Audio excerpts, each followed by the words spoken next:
Muy bien, amigos, pues bienvenidos a un capítulo más de su podcast Podría Ser Tú. El día de hoy tenemos un invitado muy especial, como ya se dieron cuenta desde la semana pasada. Estamos hablando con nuestros hermanos que han trabajado en misiones, que han sido misioneros, y creo que es algo que nos puede dejar bastante bendición. El día de hoy tenemos un hermano que, al igual que algunos invitados, no conocíamos en persona. Sin embargo, siempre es una gran dicha poder hablar con un siervo de Dios, alguien que tiene tanta experiencia como usted, hermano Israel. ¿Cómo está? Dios le bendiga. Dios te bendiga, pues un gusto estar aquí contigo. Esperemos poder aportar un poco, un poquito de lo que hemos vivido en esta aventura en las misiones. Amén. Primero Dios, y así será. Estamos seguros de que cuando Dios hace algo, pues tiene frutos, ¿verdad? Gracias a Dios. Hermano, ¿cómo inicia su andar en el tema de las misiones? Digo, ¿siempre quiso ser misionero usted de pequeño? ¿Vio un misionero y dijo, yo quiero ser así de grande? ¿O usted ya estaba grande cuando sintió el llamado a las misiones? Yo soy hijo de pastor. Ok. Crecí en la iglesia. Estaba familiarizado con historias de misioneros, porque mi papá pues tenía su biblioteca, ¿no? Y ahí aparecían algunos de los grandes misioneros, Carey, Taylor, de los más famosos. Entonces yo había leído de ellos, pero pues, la verdad nunca pasó por mi cabeza que yo pudiera algún día ser misionero, ¿no? No era parte de mis planes. Yo entré al Instituto Bíblico cuando tendría como 15 años, pero nada más duré un año en el instituto. Salí del instituto y... El Instituto de Asambleas, el sí, ALBA. sí estuve en el ALBA un año. Entonces, después del instituto, yo dije, ¿sabes qué? Me voy a dedicar a ser profesionista, voy a ayudar a mi papá en la iglesia, yo soy músico, soy maestro de escuela dominical, voy a participar, voy a dar mis ofrendas y todo el asunto, ¿no? Claro. Pero, pues no estaba en mis planes realmente ser ministro de tiempo completo. Esa era una cosa que no estaba en mis planes a la edad de 16, 17 años. Digo que es algo a veces muy contradictorio porque todos pensamos que el hijo de pastor va a continuar con el legado del papá, ¿no? Y muchas veces sí, muchas veces no. Uh-huh. Y en algunas ocasiones nos sorprende que como usted tenía ese pensamiento a los 16, 17 años de que no, pues yo no quiero tal vez dedicarme de tiempo completo, como bien dice, sino yo quiero ser profesionista. Sí, es parte de la situación. A veces, algunos, como tú dices, algunos muchachos desde muy pequeños llevan el chip y saben que van a ser pastores o evangelistas o desarrollar algún ministerio. Yo participaba en la iglesia, pero no fue hasta, pues estaba terminando yo mi carrera en contaduría pública, cuando me toca visitar un grupo de misioneros de corto plazo que vienen del norte de Estados Unidos. Ok. Son muchachitos de 15, 16 años, ¿no? Entonces, tenemos una amiga que trabajaba con ellos como traductora y cumplía años. Entonces vamos a buscarla. Se supone que íbamos a ir a buscarla unos amigos y yo, y nada más llego yo, ¿no? Entonces llega la hora que tiene que irse a trabajar, eso de las 2, 3 de la tarde, aquí en Monterrey, con un calorón tremendo, en pleno verano. No, estos calores horribles. Y me dice, ¿por qué no vas con nosotros? Y le digo, no, pues, bueno, ándale, vamos. Y a través de esa experiencia que yo tengo con estos muchachos, que no fue un día, sino después volví, estuve con... Esos se fueron y vinieron otros y Dios empezó a tratar en mi vida. Y llegó el momento en que me di cuenta que realmente, pues, Dios tenía un plan para mi vida en esa área de las misiones, ¿no? Claro. A veces le cuento a las personas, ¿no? Yo no tuve una visión, yo no tuve un sueño, una profecía, no, simple y sencillamente un sentir interno de que Dios quería que entrara por ese rumbo, que nunca pasó por mi mente realmente antes que yo iba a terminar en el área de las misiones trabajando. Y cuando llega, ahora sí que cuando usted, como coloquialmente decimos los más chavos de la generación que está actualmente, cuando le cae el 20 y dice, ok, Dios quiere que trabaje en las misiones, ¿usted le dijo a su familia, le dijo a sus padres y se empezó a preparar para misiones o empezó a tomar cursos o al principio no quería o fue así de que no, pues sí? Fue un proceso largo el asunto, ¿no? Realmente yo participo con ellos como voluntario durante varios años, hasta que llega un momento en que hay una invitación para ir a hacer una escuela de misiones precisamente, ¿no? Ok. Entonces mis papás pues están enterados de que ando con los muchachos estos, porque yo trabajo como voluntario con ellos, ¿no? Termino mi carrera, trabajo en un despacho contable, después trabajo en una empresa, pero aún durante ese tiempo yo participo con ellos. Cada que puedo estoy con ellos haciendo evangelismo en distintas partes de la ciudad o fuera de la misma ciudad. Y llega el momento cuando viene esa invitación. Ya en ese tiempo yo ya sabía para dónde Dios más o menos quería que fuera, ¿no? El primer lugar que voy es India, ¿no? Pero India era el lugar que menos me gustaba a mí para ir a hacer una obra misionera, ¿no? Porque es un lugar muy complejo. Pero ya cuando llega el momento de que viene esa invitación, yo le comento a mis papás, y mi mamá tenía muchas expectativas acerca de qué podía pasar con mi vida, ¿no? Ella de alguna manera quería que yo fuera un profesionista y de alguna forma fuera una columna para apoyarlos económicamente en todas esas áreas, ¿no? Claro. Entonces implica un desafío para ella el hecho de que Dios me esté metiendo en todo este proceso. Le cuesta un tiempo en sí, no aprovecho esa beca que tengo para ir a estudiar a Estados Unidos en ese tiempo. Y pasan varios años, pasa un buen tiempo, hasta que Dios nuevamente empieza a tratar conmigo, ¿no? Y empieza a tratar con ella también, ¿no? Porque pues ella también de alguna manera tiene que participar en todo este proceso. Y llega el momento, después de muchos años, que yo estoy trabajando en ese tiempo en una empresa que tenía como unos amigos, y Dios me dice, siento que me dice, ya hasta aquí, ¿no? Hasta aquí. A partir de aquí vas de tiempo completo, ¿no? Me acabo de comprometer unos meses antes, ¿no? Entonces es una serie de historias muy interesantes, porque me estoy comprometido, pero Dios me dice hasta aquí. Entonces el 1 de enero de ese año, que es el 1997, yo dejo mi trabajo, ¿no? Para dedicarse para dedicarme a 100%. tiempo completo. Okay. Entonces trabajo con estos muchachos. Estos muchachos con los que trabajo se llaman, es una organización interdenominacional, internacional, que se llama Juventud con una Misión. Entonces, trabajo con ellos medio año, me dan otra beca. Entonces, cuando termina esa beca, yo estudio un curso de misiones aquí mismo en Monterrey, ¿no? Uh-huh. Con esta organización, pero ya mi esposa estudia junto conmigo, ¿no? Entonces es un proceso, son muchos años resumidos allí, porque sí, Dios trata conmigo acerca de misiones en el 1989, ¿no?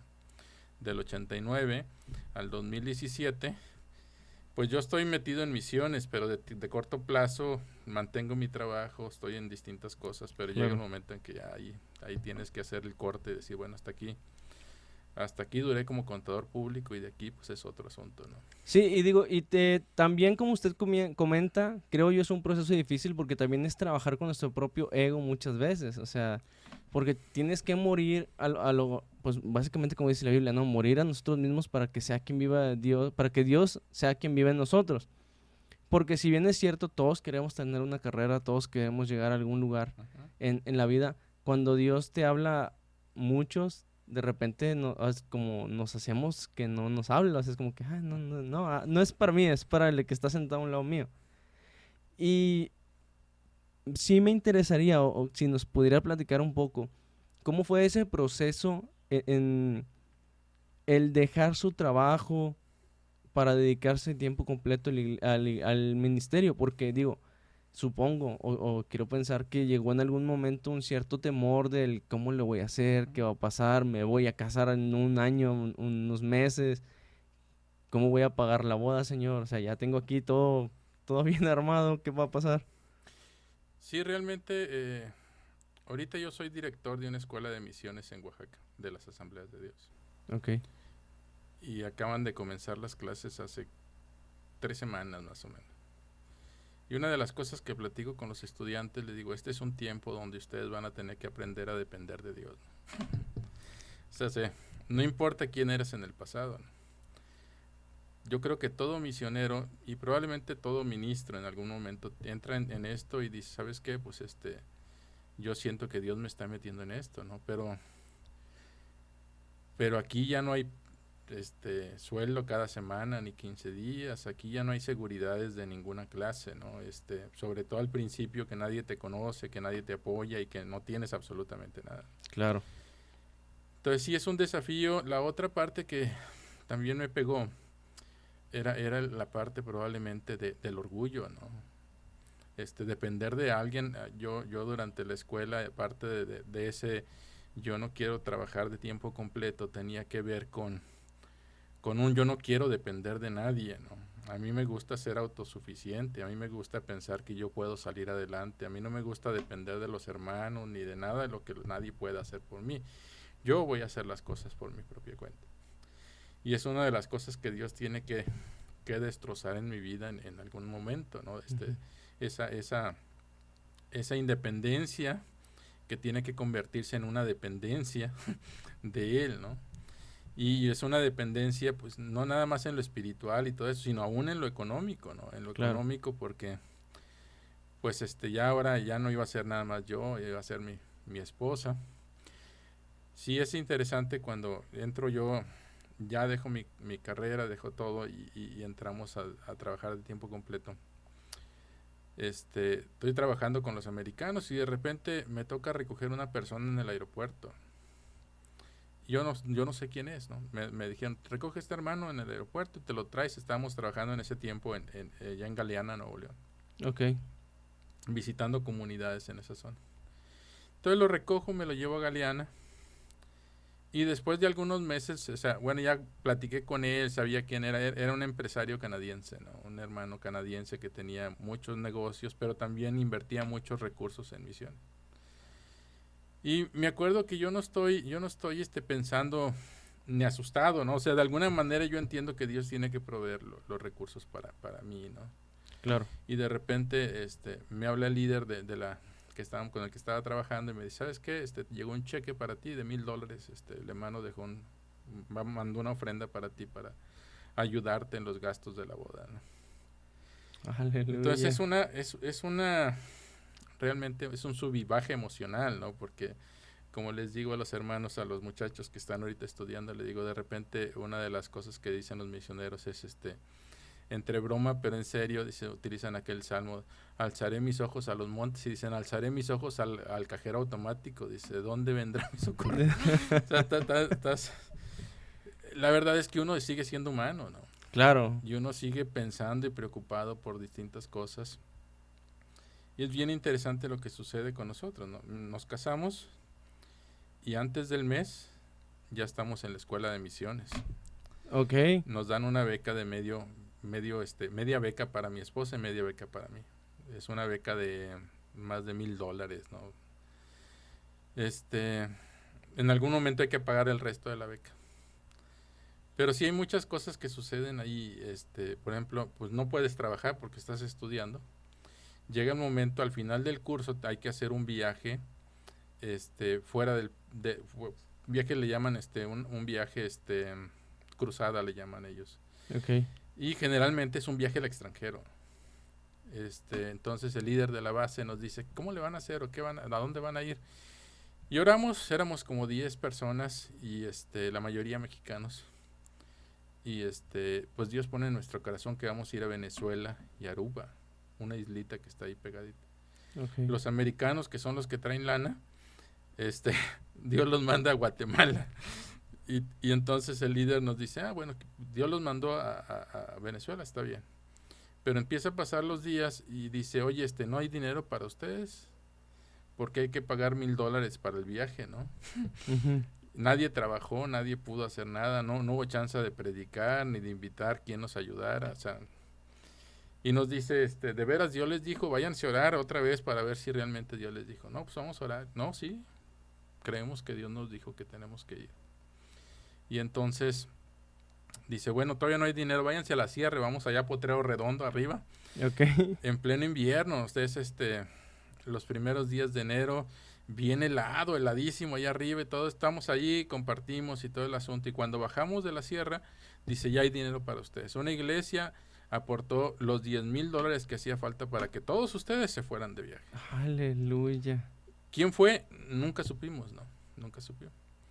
Entonces, nosotros salimos a esa cruzada con $20 en la bolsa. Alguien nos dio $20 y cruzamos, nos íbamos a ir por tierra desde Monterrey, llegar ahí al área de McAllen, y luego de ahí, de esa área, nos íbamos a ir hasta Miami por tierra. Estamos batallando todavía porque necesitamos un poquito más de recursos para las comidas. Ya conseguimos para el viaje, ¿no? Pero vamos muy reducidos en cuestión de comida. Entonces llegamos a una iglesia ahí en el área del valle y nos invitan a predicar. Y estamos compartiendo todo el equipo acerca de lo que Dios quiere hacer en nuestras vidas y lo que Dios quiere hacer en la vida de muchas otras personas. Y de repente pues hablan acerca de una crisis que hay en Chiapas. Parece que en ese tiempo hay en Chiapas una situación y necesitan dinero, ¿no? Ujú. Entonces la iglesia está aportando dinero para enviar a Chiapas. Es una iglesia que tenía sus recursos. Al terminar el culto, nos miramos todos y dijimos, ¿sabes qué? Dile al pastor que todo el dinero de la ofrenda que nos iba a dar lo envía a Chiapas, ¿no? Y el pastor nos dice, ¿de veras no quieren el dinero? Digo, no, agarre el dinero y envíeselo a Chiapas, ¿no? Para que suplan esa necesidad. Y pues todavía íbamos cortos de dinero, ¿no? Pero vamos en el viaje y en Luisiana, de repente, la camioneta que llevábamos teníamos que irle poniendo aceite cada cierto tiempo, ¿no? A la transmisión. Parece que era el motor. Ok. Iba quemando aceite el motor, entonces había que ponerle aceite, pero llegando a Luisiana, de repente se desvía la camioneta. Era la camioneta del papá del líder que iba con nosotros. Total, que todo les estaba saliendo en Todo contra. estaba saliendo así medio. Y de repente se baja el líder y dice, ¿sabes qué? Hay que orar. Pero está así medio desesperado ya. Entonces de repente dice mi esposa, dice, ahí va nuestra ayuda, y pasa un camión, pero se pasa el camión y luego se estaciona y se viene de reversa, es un tráiler. Ok. Ya llega con nosotros y nos dice, oye, ¿qué les pasó? No, pues el motor se echó a perder, ¿no? Se desvieló. Dice, los voy a llevar para hablarle a una grúa que venga a recoger su camioneta. Y empezamos a platicar con él. Era una persona muy extraña, porque él era cristiano, pero para nosotros en nuestro contexto no era el tipo de cristiano que estamos acostumbrados a ver. Ok. Era un cristiano que fumaba, traía el pelo largo, iba su esposa con él ahí, ¿no? Decía groserías. Y él había ido a la iglesia, no se había sentido a gusto en la iglesia y no estaba asistiendo a ninguna iglesia, pero tenía una relación con Dios media extraña. Lo que sucede es que nos pregunta, ¿dónde van? Pues íbamos a Miami porque tenemos que viajar a Venezuela, somos misioneros. Y entonces nos dice, ¿saben qué? Yo generalmente vengo a mi casa por otro camino, pero Dios me dijo que me viniera por este camino. Y cuando pasé por donde ustedes estaban, sentí que Dios me decía que por ustedes había venido por este camino, que me regresara y los ayudara. Nos subimos a su tráiler, que éramos como 10 personas. Veníamos todos hechos bolita en una Suburban, ¿no? Nos subimos a su tráiler en el camarote, la mayoría, y unos 2, 3 al frente. Y ya en el camino nos dice, ¿saben qué? Si no hay cómo lleguen a Miami, yo los llevo, nada más páguenme el diésel. Y dijimos, pues es una buena oferta, ¿no? Pero camino a su casa, porque él nos iba a hospedar en su casa, ve una iglesia y dice, ¿sabes? Quiero ver dónde está el corazón de esta gente, ¿no? Una iglesia muy bonita, ¿no? Cuando nos bajamos, nos lleva a la oficina del pastor y le pregunta a la secretaria, ¿el pastor está esquiando en Aspen, Colorado? Está de vacaciones. Y él les dice, bueno, es que estos muchachos son misioneros, ¿no? Van a Venezuela. Su camioneta se descompuso y quería ver si ustedes podían hacer algo por ellos. Y le dice la secretaria, mañana le hablamos y le decimos. Y nos fuimos a su casa y era un zoológico, ¿no? Porque pues en una casa con 10 personas más ahí, ya cenamos. Resultó que una de sus hijas sentía que Dios le estaba llamando a las misiones. Entonces cuando nosotros llegamos platicamos un poquito con ella, ¿no? Y fue muy interesante. El día siguiente la iglesia nos manda una camioneta para 15 pasajeros para que nos lleve desde la casa de esta persona hasta el lugar donde nos vamos a quedar en Miami antes de volar. Ellos pagaron comida, pagaron gasolina, ellos pagaron todo por nosotros y llegamos hasta Miami, ¿no? Y ya volamos a Venezuela. Y cuando llegamos a Venezuela, llegamos a una iglesia también muy pudiente, ¿no? El pastor había sido gerente de Petróleos de Venezuela. No, pues. Entonces, era un pastor que predicaba mínimo 2 horas, ¿no? Aleluya, pura predicación, Pura aparte predicación, la alabanza pura y todo. Pura predicación. Entonces estuvimos platicando con él y la verdad es que en ese tiempo nosotros éramos unos muchachos, ¿no? No con mucho conocimiento, no super equipados, simple y sencillamente gente dispuesta a salir y hacer algo, ¿no? Gente con más ganas que capacidades y cualquier otra cosa, ¿no? Esa es una de las cosas que siempre de alguna forma he admirado de Jucum, ¿no? Juventud con una Misión, es que agarra a los chavos y los empuja y les da oportunidad de desarrollarse aún en esta área, ¿no? Que es tan compleja. Entonces cuando platicamos con el pastor, él dice, ¿sabe? Yo creo en los misioneros como Pablo, ¿no? De esos con milagros tremendos y manifestaciones de Dios en su vida, así. Y dijimos, dice, mañana les vamos a dar oportunidad en un servicio de que nos ministren. Si Dios los usa, les vamos a dar más oportunidad. Si vemos que no, pues los vamos a poner a pintar la iglesia o hacer otras cosas, ¿no? O sea, así quedó, ¿no? Entonces el domingo llega, era el sábado, ya para el domingo, nos dan el lugar y Dios empieza a manifestarse. Mi esposa tuvo un accidente, yo junto con ella, unos años antes, ¿no?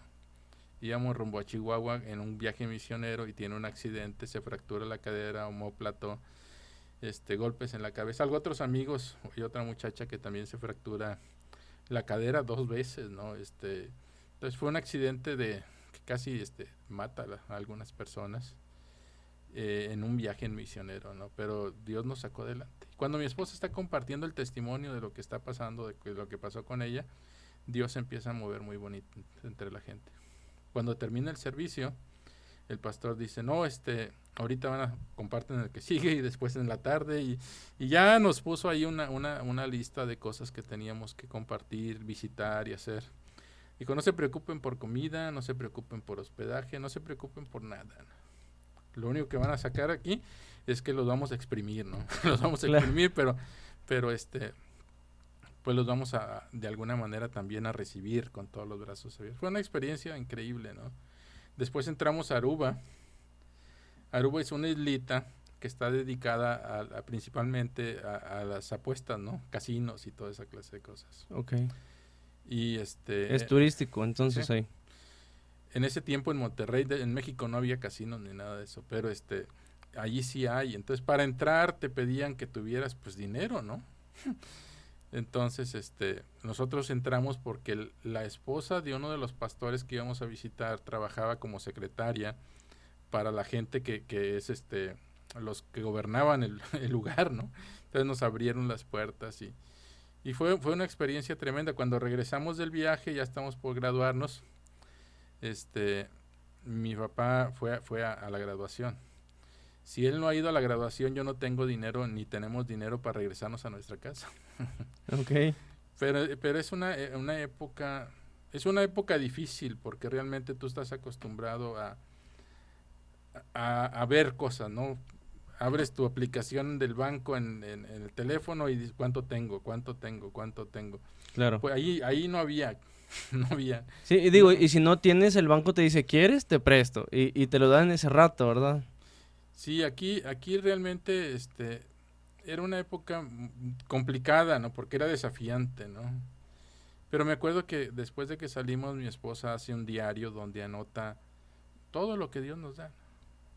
Y era interesante al final del mes siempre ver cómo Dios te había provisto y te había provisto. Sí, hubo tiempos difíciles, ¿no? Tiempos donde lo único que podías comer eran hot dogs del Oxxo, ¿no? Era para lo que te alcanzaba, ¿no?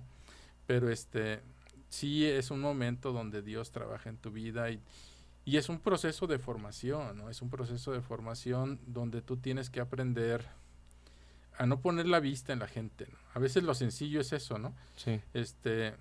A veces aún estando en la iglesia, pues hay algunas personas que tienen recursos, hay que acercarnos con él a ver si ellos nos ayudan, ¿no?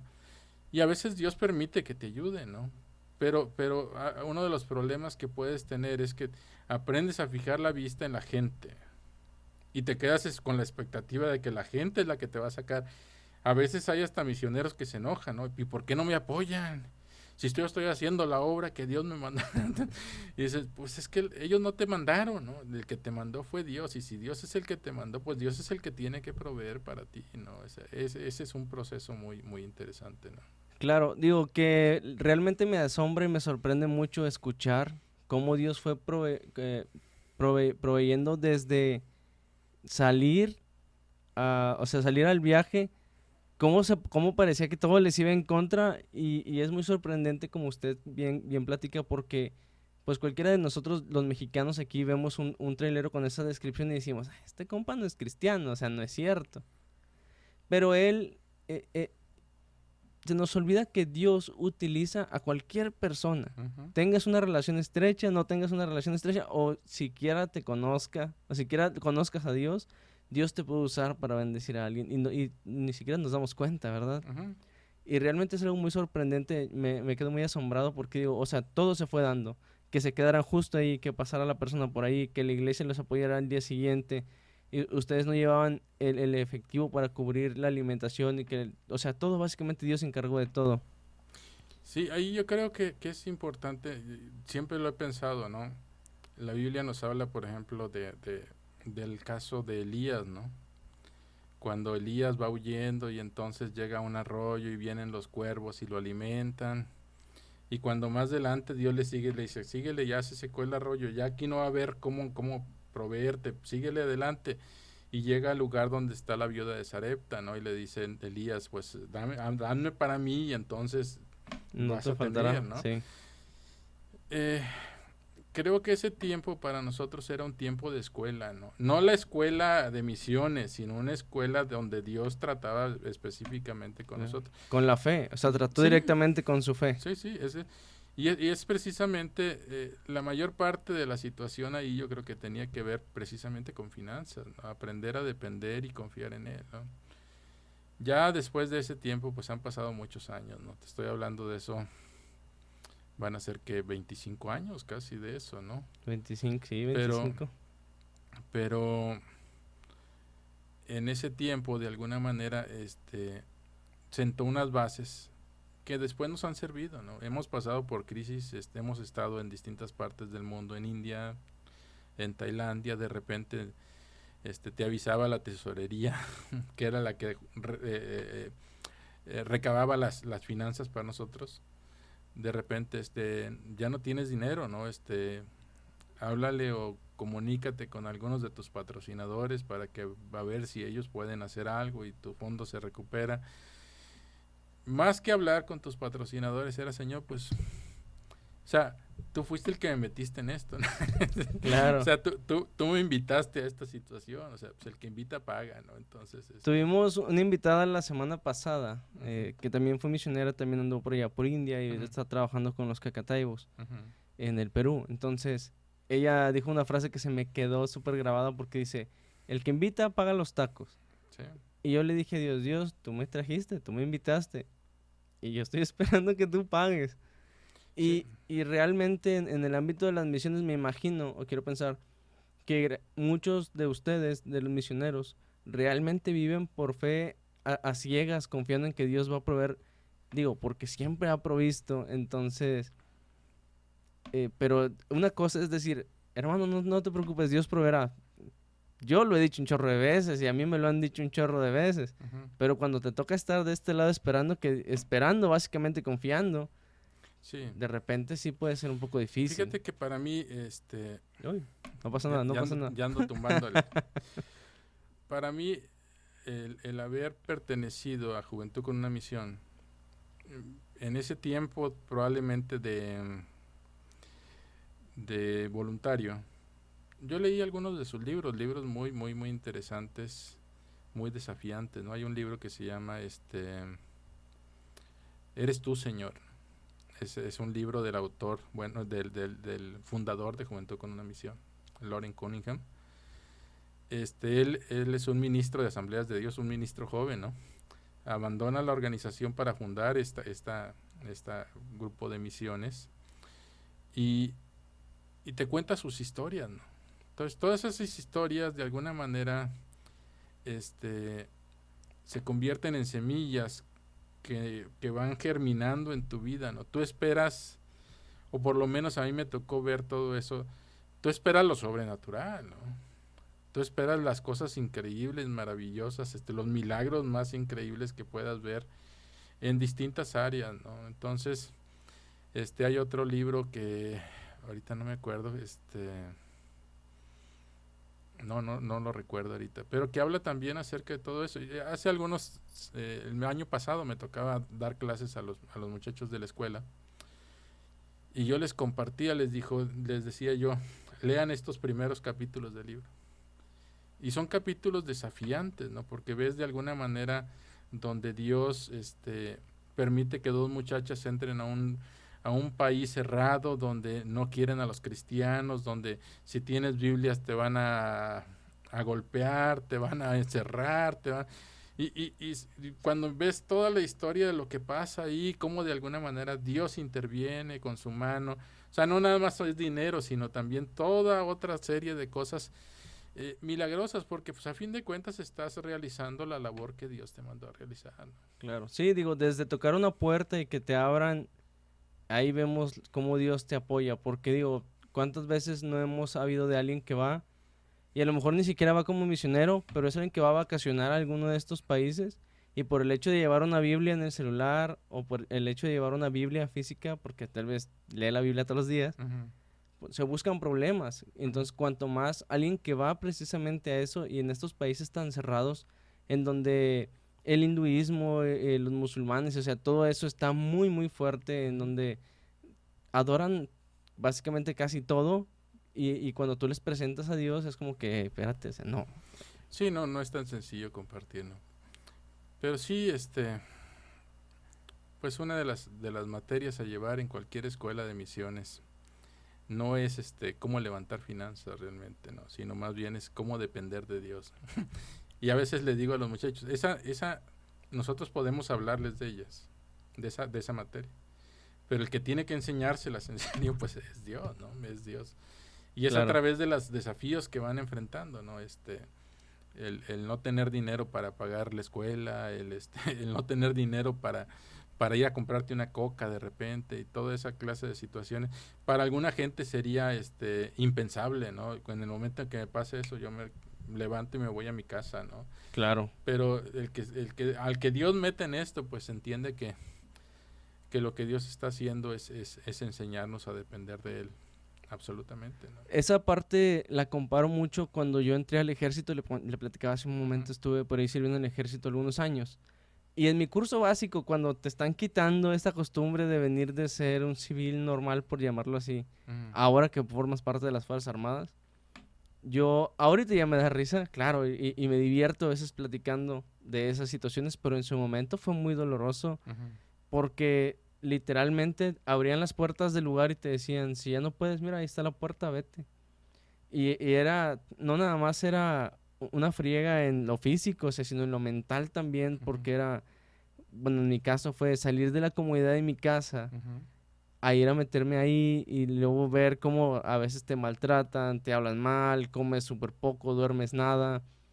Y es como que, bueno, o sea, ¿qué estoy haciendo aquí? Me puedo irse a mi casa, ¿verdad? Estar cómodo. Y ahorita que comentaba usted de que si a alguien le pasa, pues yo me voy a mi casa. Me imagino que eso también ha de ser una lucha interna cuando es como, tienes este llamado a las misiones y es como que, oye, estoy batallando para pagar X o Y cosa, o me está yendo un poco difícil aquí. Y también tienen esas luchas internas de, estás mejor en tu casa, o sea, puedes regresar a tu casa, Ujú. pero me imagino que es donde, bueno, se agarran y aprenden, como usted comenta, es donde Dios les enseña a depender totalmente de Él, ¿no? Sí, en sí una de las cosas que a veces platicamos también en la escuela de misiones es acerca del llamamiento. Le decimos, si estás seguro que Dios te llamó, adelante, ¿no? Por ejemplo, en la escuela donde yo trabajo ahorita, donde soy el director, es una escuela que tiene 10 meses de teoría y luego un año de práctica, ¿no? En algún momento la práctica fue de 6 meses, pero 6 meses es algo manejable. Un año te abre la visión realmente de si es para ti o no es para ti este asunto, ¿no? Claro. Y aún así, cuando esa persona llega al campo misionero, puede ser Sudamérica, Centroamérica o principalmente países musulmanes o budistas, hinduistas, cuando lleguen a ese contexto van a enfrentar una crisis, ¿no? Van a enfrentar una crisis y lo único que los va a sostener es el estar conscientes al 100% de que Dios los llamó, ¿no? Sí, sí, llega el momento en que están, ¿y qué estoy haciendo aquí, Señor? Me equivoqué, me emocioné, me dejé llevar por las historias y Me por dio todo. la fiebre de las misiones, Sí, ¿no? sí. Entonces, le pasa, yo diría, a todos los misioneros, ¿no? A todos los misioneros nos ha pasado de repente, sobre todo en el lapso de los primeros 2 años, ¿no? Que llegas, a veces tus propias expectativas son muy altas y las expectativas de la iglesia, ¿no?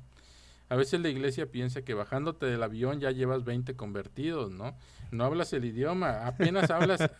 Hay quien habla inglés, hay quien no habla ni inglés y le toca ir a un país musulmán, un país hinduista o budista y entonces se baja del avión y piensan que ya se convirtieron 20, ¿no?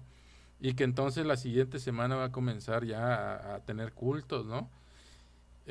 La verdad es que aprender el idioma, el aprender la cultura, el comenzar a ministrar, a veces toma tiempo, ¿no? Hay lugares donde ya hay gente que te cobija y te ayuda y entonces a las 2, 3 semanas ya estás predicando en inglés con un traductor. Hay lugares donde se puede, hay lugares donde no hay traductores, ¿no? Entonces ahí vas a tener que esperar a que tu idioma esté al nivel para poder predicarles o enseñarles a la Claro. gente. Para Entonces, poder que te expliques bien en lo que quieres decir, porque es como en el inglés, ¿no? Que una palabra tiene un montón de significados, entonces ujú, tienes que meterla al contexto adecuado, ¿no? ujú.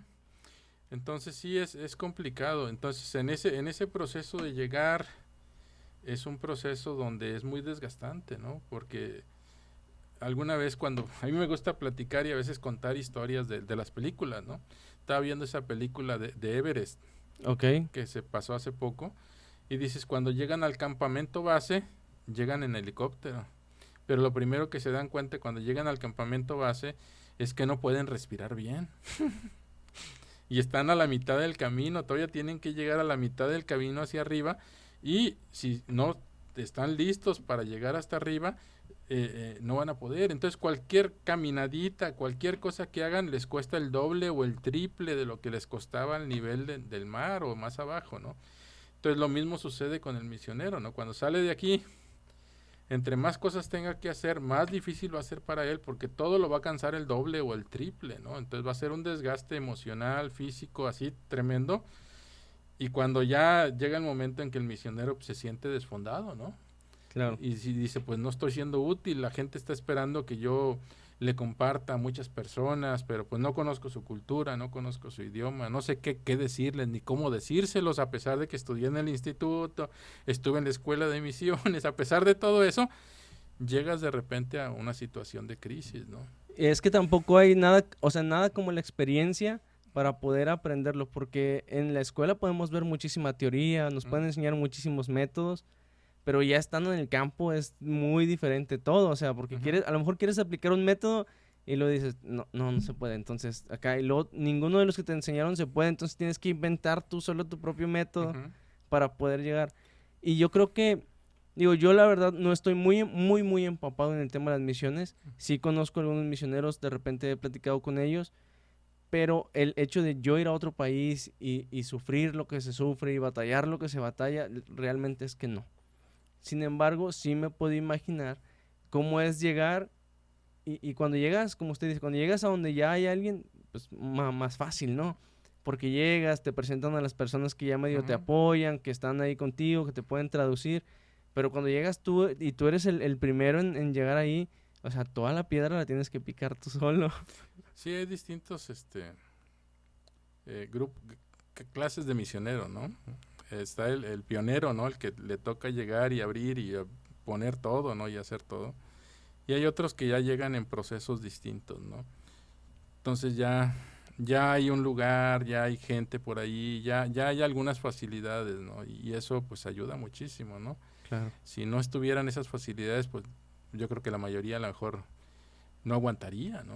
Tronaría o batallaría mucho para poder permanecer en el campo, ¿no? Sí, sí, y yo comparto mucho que el hecho de ser misionero es una carrera en donde tu fe va a ser probada constantemente. Si de por sí, ya uno siendo cristiano, nuestra fe es probada constantemente, Ujú. cuanto más trabajando en un entorno tan complicado como el de las misiones. Hermano, su primer viaje misionero en la escuela fue a Venezuela, nos Sí, platicaba, pero ya una vez en el campo nos decía que fue a India. a India. ¿Cómo le fue en India? ¿Cuánto tiempo estuvo allá? Mira, nosotros fuimos para conocer precisamente India. Fuimos 6 meses a India. Hicimos lo que se llama en las misiones un viaje de corto plazo, ¿no? Ok. Viaje exploratorio de corto plazo. Entonces estuvimos 6 meses en India. Es muy bueno conocer, para alguien que va a ir a quedarse, ¿no? No es lo mismo, ir 15 días, un mes, 6 meses, aún un año, que ir y decir aquí me voy a quedar ya. O sea, no es lo mismo cuando llegas con la mentalidad de que en unos meses salgo de aquí o a la mentalidad de aquí tengo que quedarme 4 años, ¿no? Es demasiada la carga que traes. Entonces nosotros dijimos, vamos a conocer India, vamos a ver si realmente es el lugar donde Dios nos llamó, vamos a conocer cómo trabajan ellos, ¿no? Porque pues aquí leyendo libros pues leemos mucho, ¿no? Conocemos mucho y podemos, pero no es lo mismo que estar en el terreno y ver las cosas de primera mano, ¿no? Claro. Entonces esos 6 meses nos sirvieron muchísimo. Ese fue un viaje en el 2000. Estuvimos 6 meses desde julio hasta diciembre ahí en India, y pues nos abrió los ojos acerca de las cosas que podríamos realizar, las dificultades. O sea, ya para cuando íbamos a volver pues ya teníamos una idea bien clara de cómo era, a pesar de que pues India es un complejo muy muy difícil, porque cada región a donde vas es distinta, pero en el área donde nos llegamos pues teníamos una idea clara de qué era lo que íbamos a enfrentar. Ya después, regresando de India, hicimos otra escuela de misiones y ya salimos para allá en principios del 2003, ¿no? Ya pudimos estar allá en principios del 2003, pero pues ya con la experiencia previa, ¿no? Ya es un poquito menos, Pesado.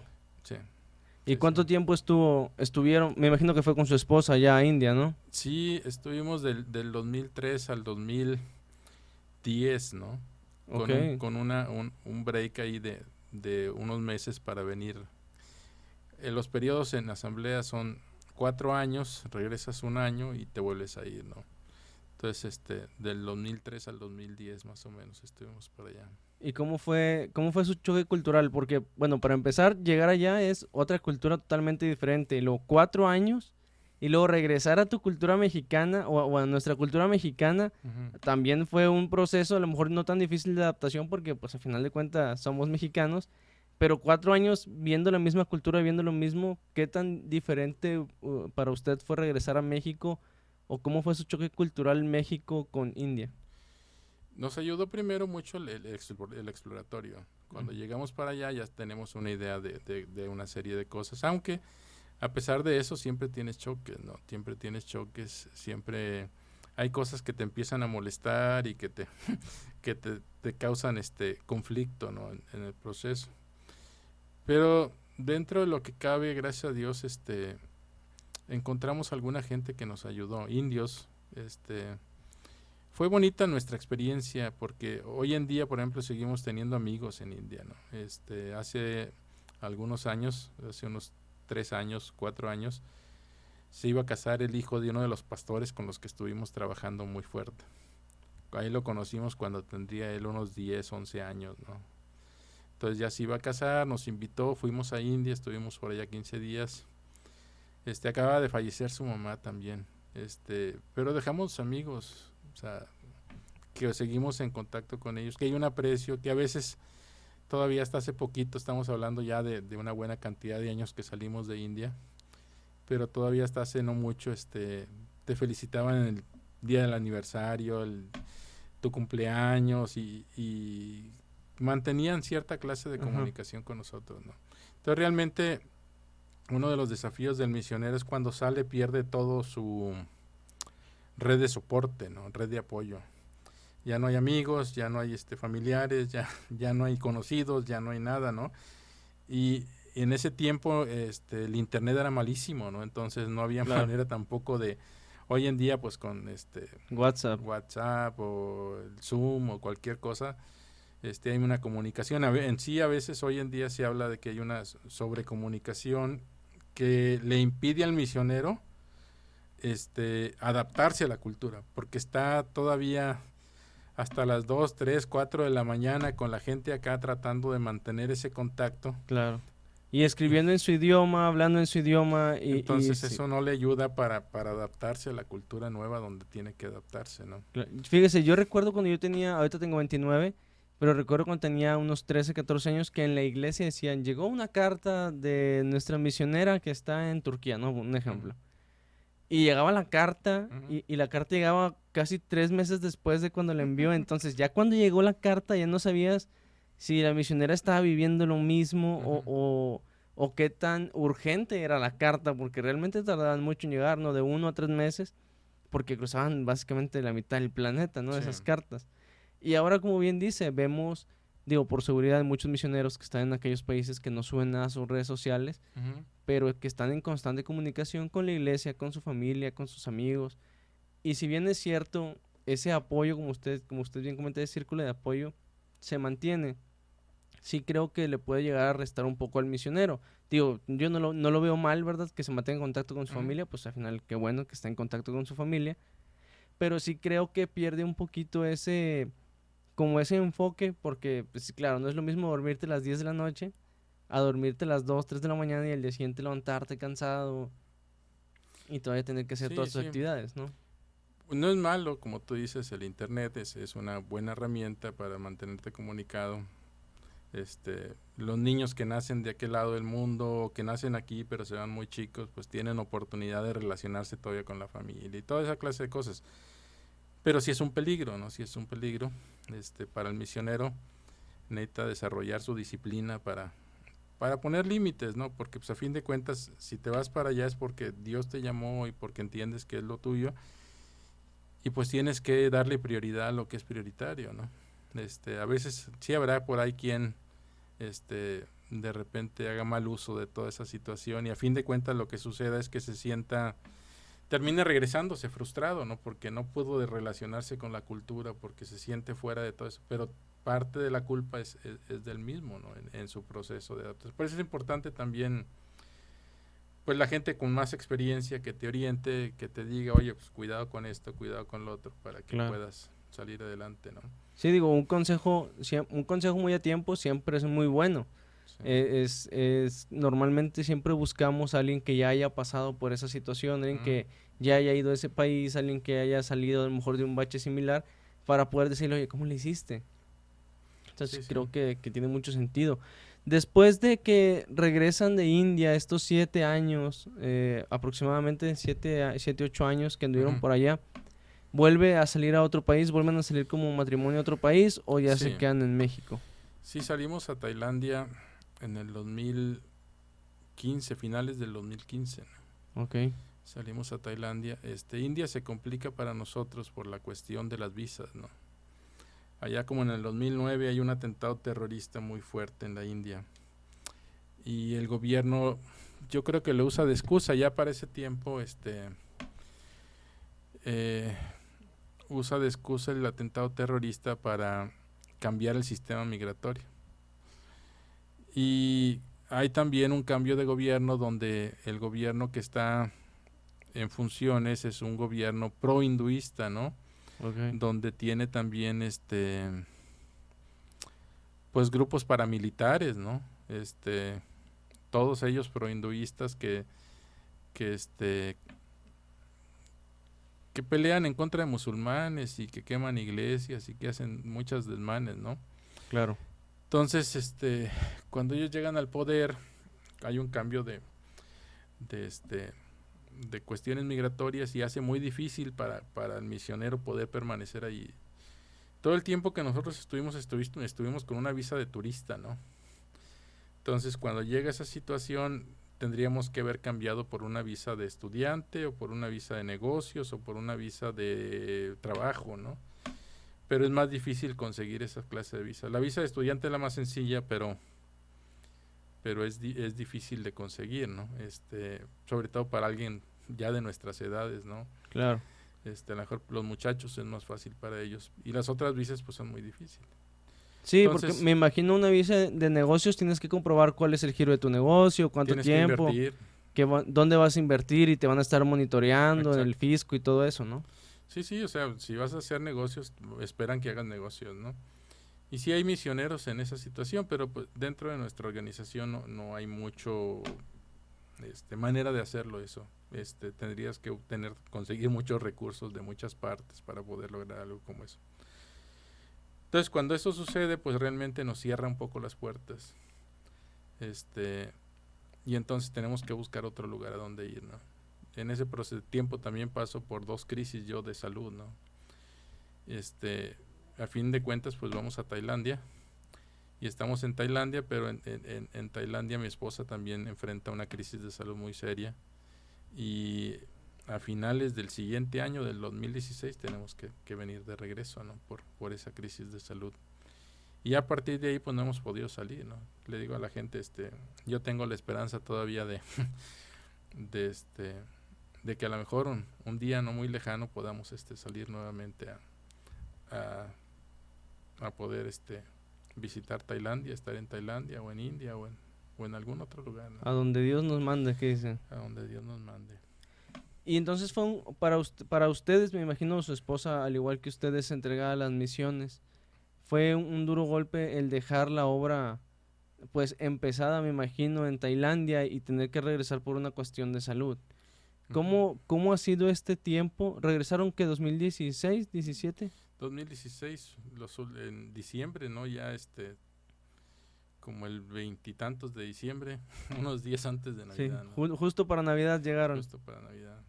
¿Cómo fue enfrentar el hecho de que ya no, bueno, me imagino que no sabían en ese momento que ya no iban a regresar a Tailandia, pero cómo ha sido su proceso de espera, porque están en un proceso de espera y saber a dónde Dios los va a mandar, que ya se ha extendido un poco? Sin embargo, me imagino, no, como bien comenta, no pierde la esperanza en que Dios siga trabajando con ustedes, pero ¿cómo ha sido su proceso de espera para volver a salir a otro país?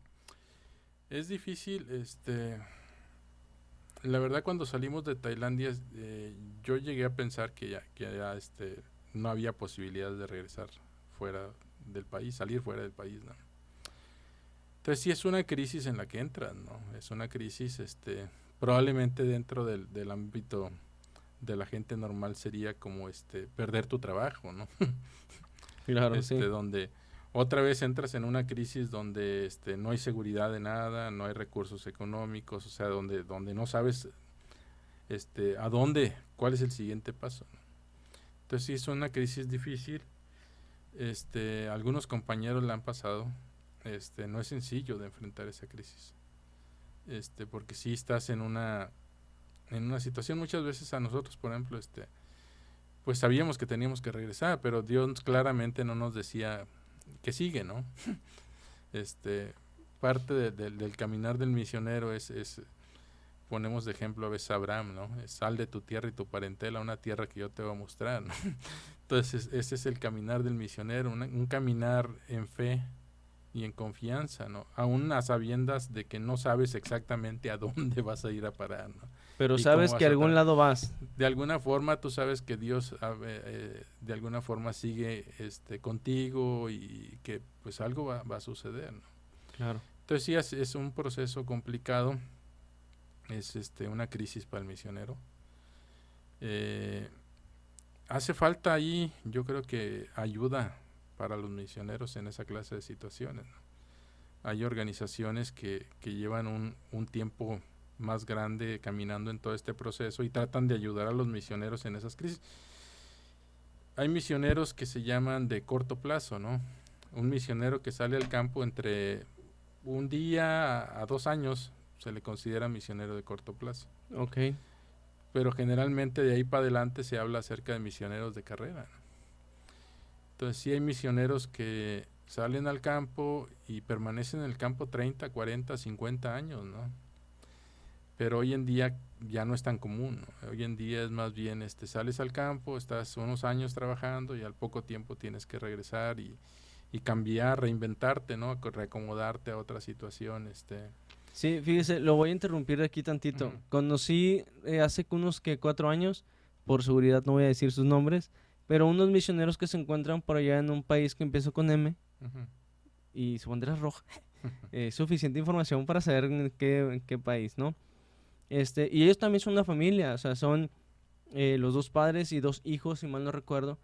Y yo los conocí en una experiencia misionera de la iglesia, entonces Ujú. fue muy, muy edificante porque volvemos a lo que le platicaba al principio, muchas veces como congregación sabemos que hay misioneros, el Ujú. hermano que está allá, la hermana que está por allá, pero no sabemos qué están pasando, no Ujú. sabemos qué necesidades tienen, no sabemos si tuvieron alguna crisis existencial, si tuvieron alguna crisis económica, alguna crisis de salud. Realmente no sabemos hasta que llegan y ya cuando llegan y le platican a su pastor y el pastor al otro pastor y luego ya nuestro pastor llega y nos dice, ya pasaron 2 meses, 3 semanas, 15 días que dijimos, y nosotros oramos por los misioneros a lo mejor nada más los viernes de oración. Ujú. O sea, por esto también era lo que le comentaba al principio. Sí, hay una área que apenas va apareciendo en la mayor parte de las agencias misioneras o de las iglesias, se empieza a hablar un poco acerca de eso.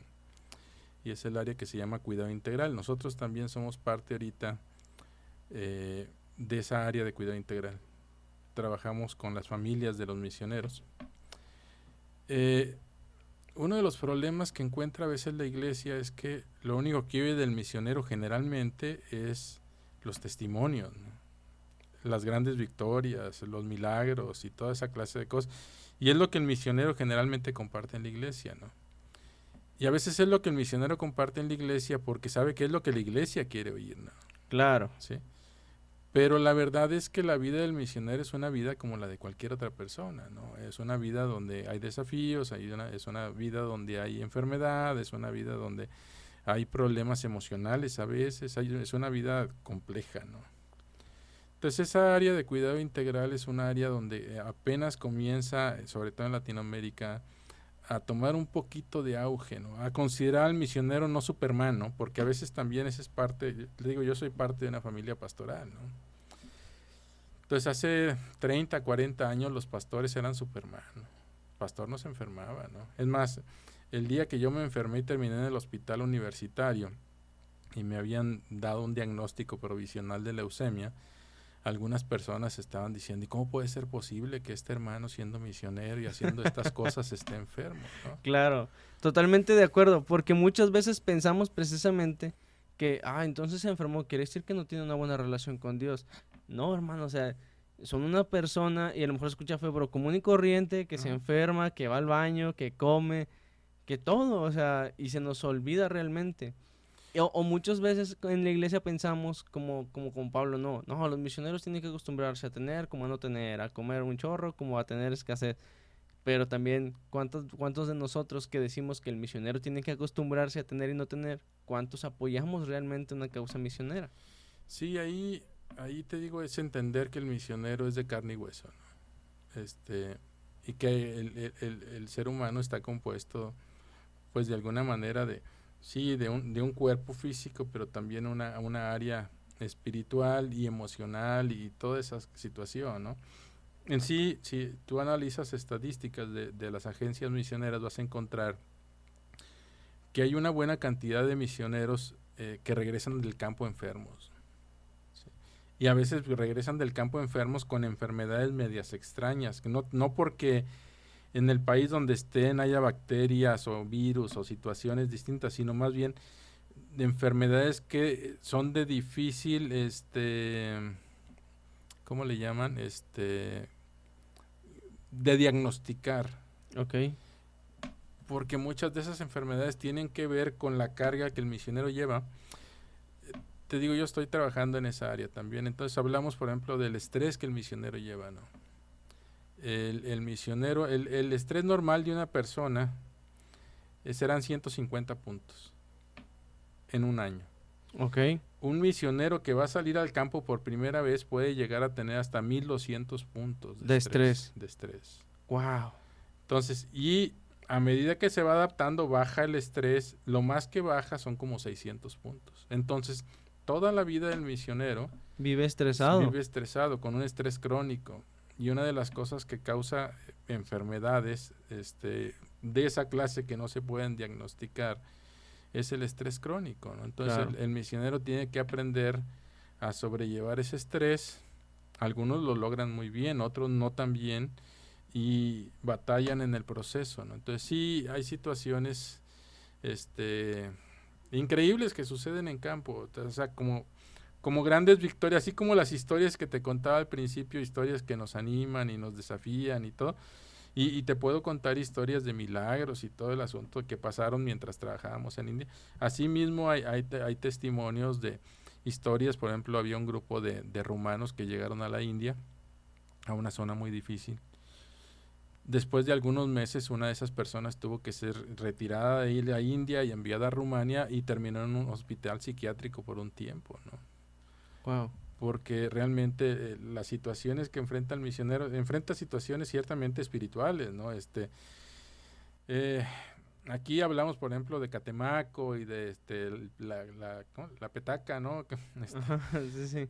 Como lugares donde hay unas fuerzas malignas tremendas, ¿no? Bueno, Claro. eso existe en el mundo en muchas partes Y a gran a gran escala. escala. Y vivirlo todos los días, o sea, es una situación, una opresión tremenda que se vive, pero aparte de eso, pues encuentras el misionero, por eso, por eso de alguna manera estoy donde estoy también ahorita trabajando en la escuela, ¿no?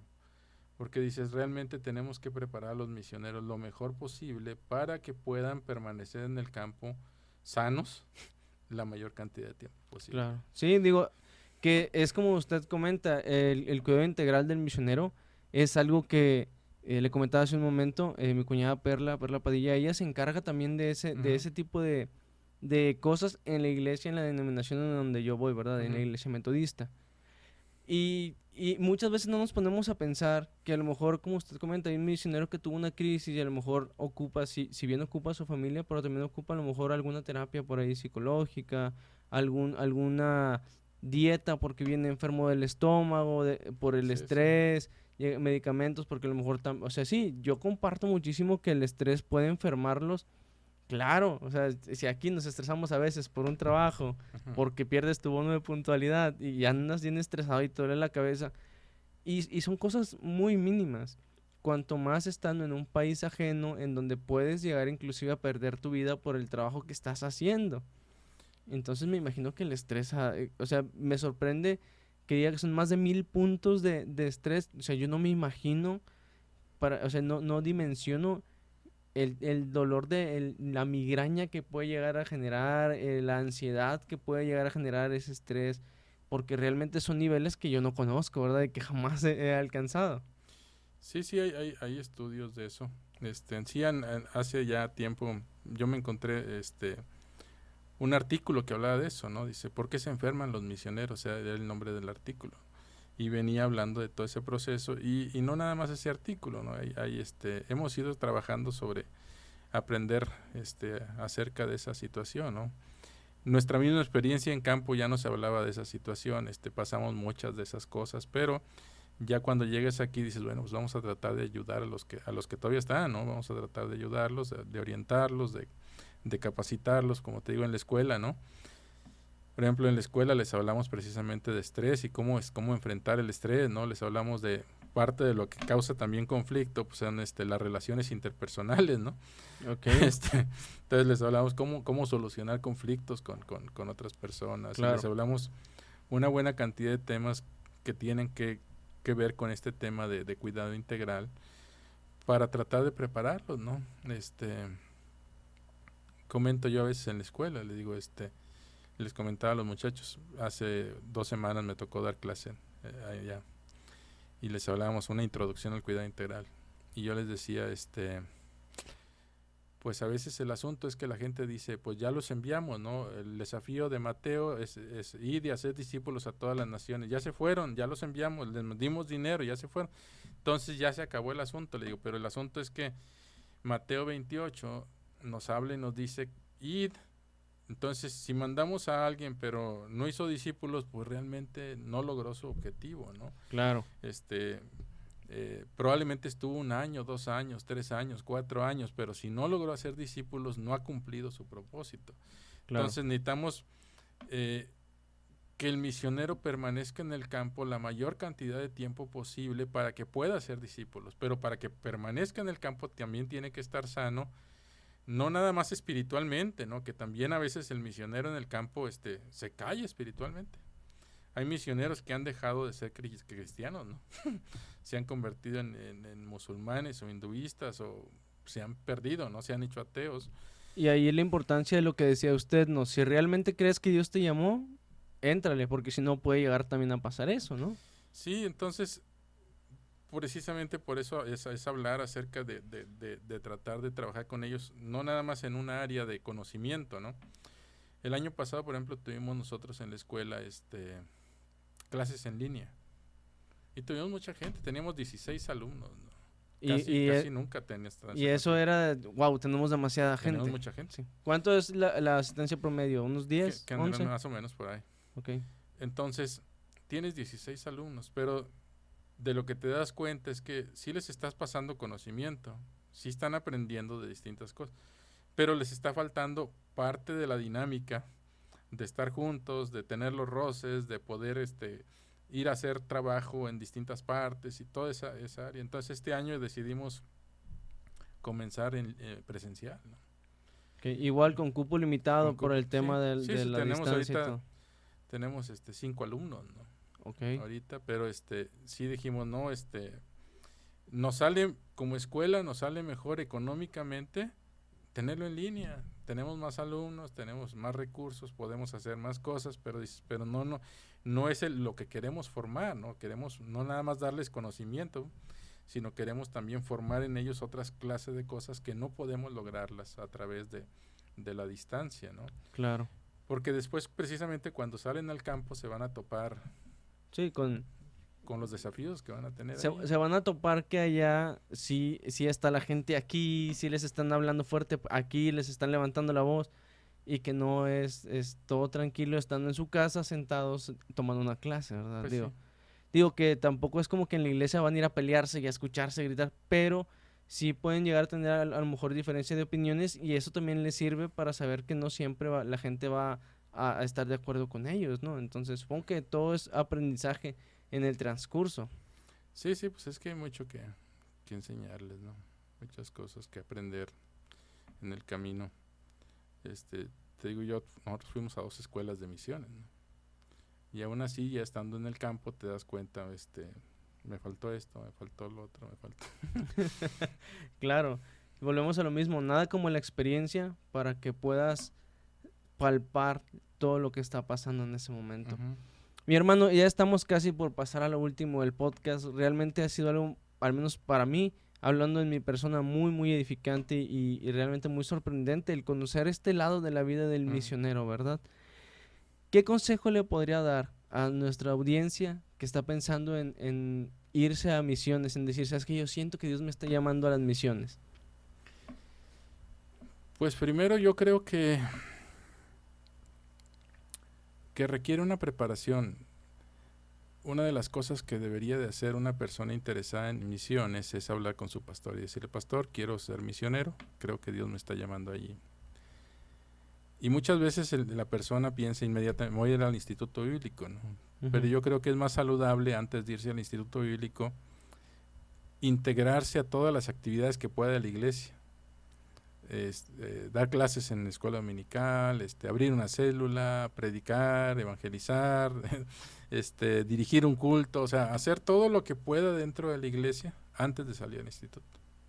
Claro. Porque le va a dar herramientas, además le va a dar la oportunidad a su pastor de empezar a formar el carácter de la persona. A veces es una de las partes más difíciles de todo este asunto, ¿no?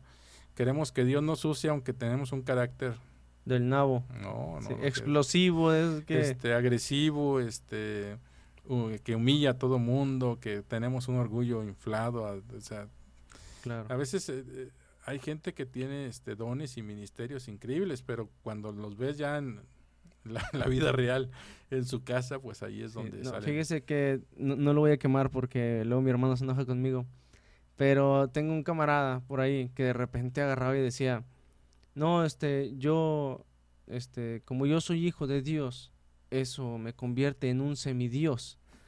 Entonces, te doy la oportunidad de que platiques conmigo. Y yo le decía, brother, relájate un chorro, o sea, ¿qué te pasa? O sea, ese ego por las nubes y jaja, yo, güey, que no sé cuánto, o sea. Sí. Y luego, es como usted dice, o sea, muchas veces el hecho de que no puedas ser profeta en tu tierra o que tu propia iglesia no te apoye cuando tomas una decisión como ser misionero o entrar al instituto bíblico, es porque lamentablemente, o sea, te conocen cómo has venido estando y muchas veces Dios sí te cambia, ¿verdad? O sea, pues Dios puede transformar un corazón, reformar una vida. Pero también como personas tenemos esa espinita de, este brother era así. Sí. Y entonces también me imagino que... Sí cuesta, ¿no? Claro. Hay uno de los libros de misiones por ahí decía que Dios tiene un evangelio, ¿no? Unas buenas nuevas. Pero que la manera como Dios quiere que ese evangelio sea llevado encarnacionalmente. Dice, Jesús se encarnó para venir a traer las buenas nuevas. Nosotros debemos de encarnarnos, no nada más decirlas, ¿no? Sino debemos de encarnar esas buenas nuevas de tal manera que la gente no nada más nos oiga hablarlas, sino nos vea vivirlas, ¿no? Claro, entonces esa es una parte que es muy importante. Después de que uno pues ya de alguna manera trata de aprender ahí en la iglesia y ser formado y todo eso, es bueno que ya se vaya al instituto bíblico, y después del instituto bíblico sería bueno buscar una escuela de misiones, ¿no? El instituto bíblico te enseña acerca de la homilética, la hermenéutica, interpretación bíblica, toda esa clase de cosas que son muy buenas. Pero una escuela de misiones está enfocada en darte las herramientas, no que ya te dieron, sino darte las herramientas para que puedas traspasar ese mensaje al lugar a donde vayas, ¿no? Claro, totalmente de acuerdo. Yo creo que es como una especialidad. Si lo vemos desde el lado académico, es, ok, estás agarrando 4 años de un instituto que, como usted comenta, bastante bueno, porque sales más preparado teológicamente, ¿no? Por decirlo así. Pero si te quieres ir de misionero, pues especialízate en misiones, ¿no? O sea, agarra una escuela misionera en donde te van a dar unas herramientas más especializadas para el campo que quieres trabajar. Sí, y hay organizaciones, por ejemplo, Jucum, ¿no? Jucum, tú para entrar con ellos realmente necesitas ser un miembro, recibir una carta de tu pastor que te permite ir con ellos, tomar una escuela de misión. Y Jucum me encanta en muchas áreas. Te decía que le abre oportunidades a los chavos de experiencia. Pero creo que de repente le falta un poquito más. Tienen desde hace muchos años, por ejemplo, otra clase de escuelas. Pero por lo menos para nosotros es hablar de un instituto bíblico muy importante, muy, muy importante. Si sales sin un instituto bíblico a ministrar a un país musulmán, un país budista, hinduista, ay, Dios mío, no sé cómo te vaya a ir. O sea, va a ser muy, muy desafiante. Hay quien se va y Dios lo ayuda y sale adelante y logra grandes cosas, pero son la excepción, no la regla, ¿no?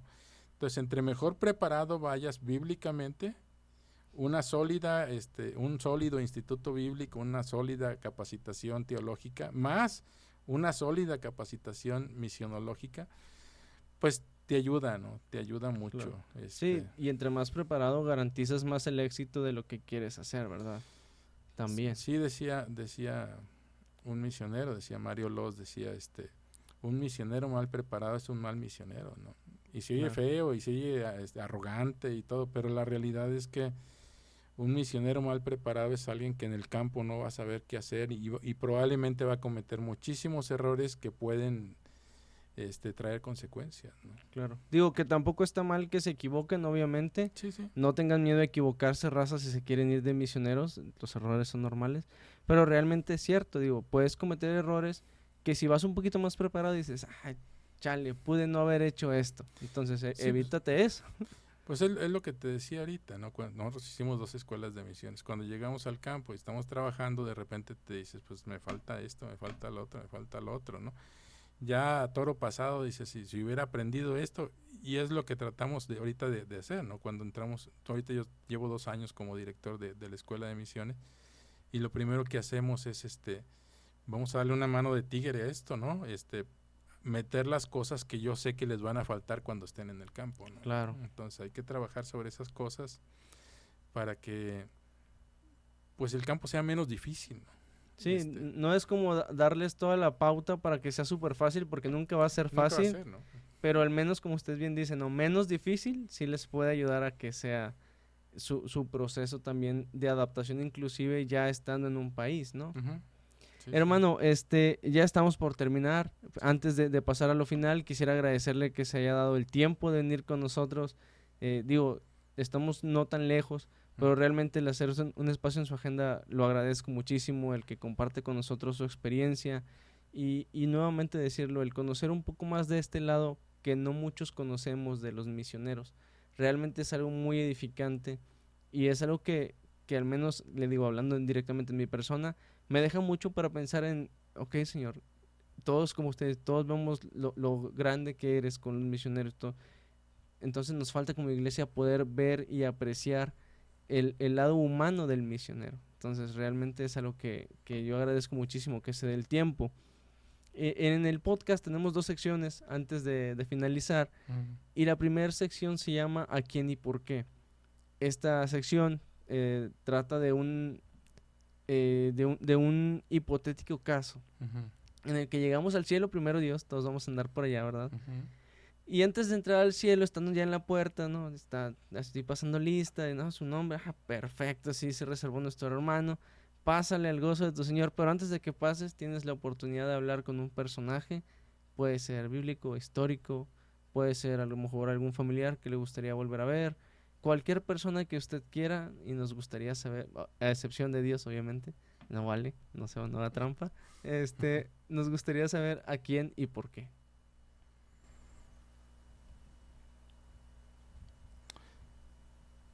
Pues probablemente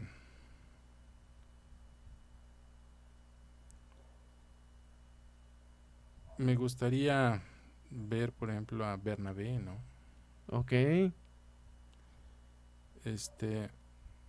Yo veo a Bernabé como un personaje no tan brillante. Probablemente cualquier misionero hubiera dicho Pablo, ¿no? Pero yo veo a Bernabé como un personaje muy importante porque es el que precisamente cobija a Pablo antes de que entre al ministerio, ¿no? Y es el que cuando hay un conflicto con Pablo, porque Pablo se pone duro cuando Juan Marcos los abandona, es el que cobija a Juan Marcos, ¿no? Y a fin de cuentas, después de todo, Pablo viene reconociendo la actitud y el carácter de Bernabé cuando le dice no me acuerdo en cuál de las epístolas, que le dice, tráeme a Juan Marcos, ¿no? Que me es útil en el ministerio. Creo que es uno de los personajes que hace falta mucho hoy, ¿no? Esa clase de personajes. Tal vez nos llama más la atención dentro de la iglesia o personajes estilo Pablo, estilo Pedro, gente con muchas virtudes y características importantes y llamativas. Pero creo que nos hace más falta personajes como Bernabé. Por ejemplo, toda la generación que viene, ¿no? Claro. Le comparto de repente en alguna iglesia donde voy. Ya nosotros, los que tenemos más tiempo en misiones, digo, pues ya tenemos más de 50, digo. Ya no nos cosemos en el primer hervor, ya no tan fácilmente aprendemos idiomas. si Dios me permite algún día salir, ese va a ser uno de los desafíos más grandes, ¿no? Aprender un idioma.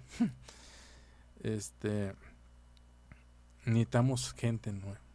Necesitamos gente nueva. Y hace unos días pensaba también en eso, ¿no? Necesitamos jóvenes que se comprometan con Dios.